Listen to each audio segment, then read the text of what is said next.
Pablo, tenemos a alguien que nos escribe que un amigo suyo de la iglesia murió y pregunta por qué Dios permite que un cristiano muera de COVID-19. Entonces probablemente su amigo falleció de esta enfermedad. ¿Qué podríamos decir sobre esto? Bueno, es evidente, no tendríamos que tener ojos de profeta para darnos cuenta que definitivamente muchos cristianos fueron afectados con la pandemia, muchas personas fueron enfermas de este virus, muchas aún partieron. Y lo que nosotros debemos saber es que la fe no nos exime de ciertas circunstancias, como estamos diciendo. La fe no nos exime de la enfermedad, no nos exime de la muerte. Nuestra promesa es que vamos a resucitar, nuestra promesa es que si morimos vamos a descansar con el Señor.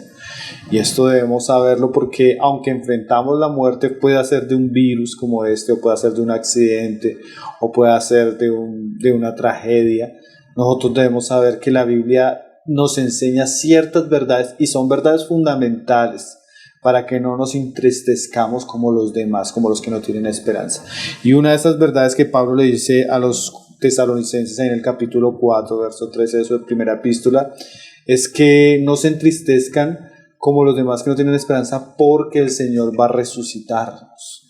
Entonces la resurrección es una de las grandes doctrinas de la fe cristiana. O sea, Dios no nos promete como los falsos maestros que vamos a ser sanos siempre, que vamos a ser recompensados aquí siempre, sino lo que Dios nos promete es vida eterna. O sea, después de la muerte vamos a vivir. La resurrección de Cristo fue las primicias de nuestra resurrección y algún día todos resucitaremos con Él. Ahora, no solo eso, también tenemos el testimonio de los apóstoles, cómo ellos miraban la muerte. Porque cuando viene un tiempo como el que estamos viviendo, a veces nos volvemos muy sentimentales. Eso es algo del hombre cuando pasa por pruebas y dejamos de ser bíblicos.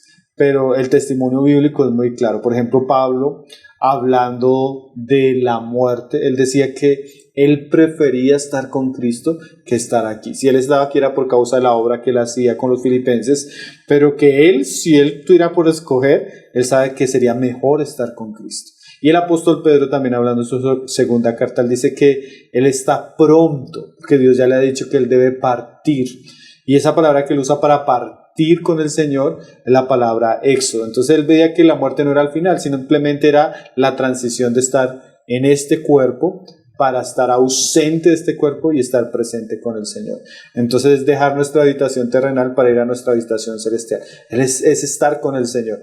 Entonces no deberíamos tener una visión trágica de la muerte, porque una de las doctrinas principales de la fe cristiana es que nosotros tenemos una esperanza, tenemos un lugar donde vamos a estar con Cristo, tenemos la resurrección de los muertos para los que han creído en Él.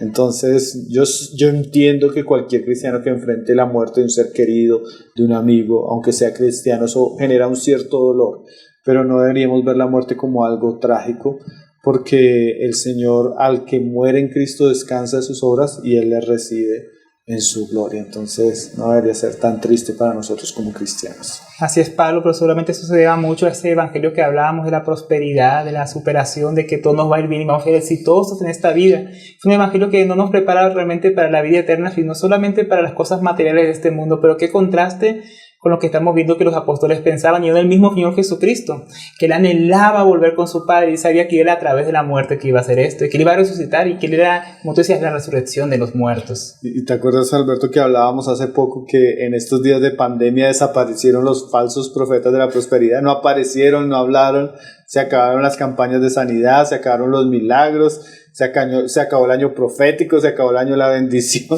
Entonces ellos desaparecieron con la prueba, porque así es lo falso, ¿no? Lo falso en estos días donde las cosas son probadas, desaparece. Entonces ese tipo de evangelio no tiene lugar ni en las escrituras, ni debería tener lugar en el corazón de los verdaderos creyentes.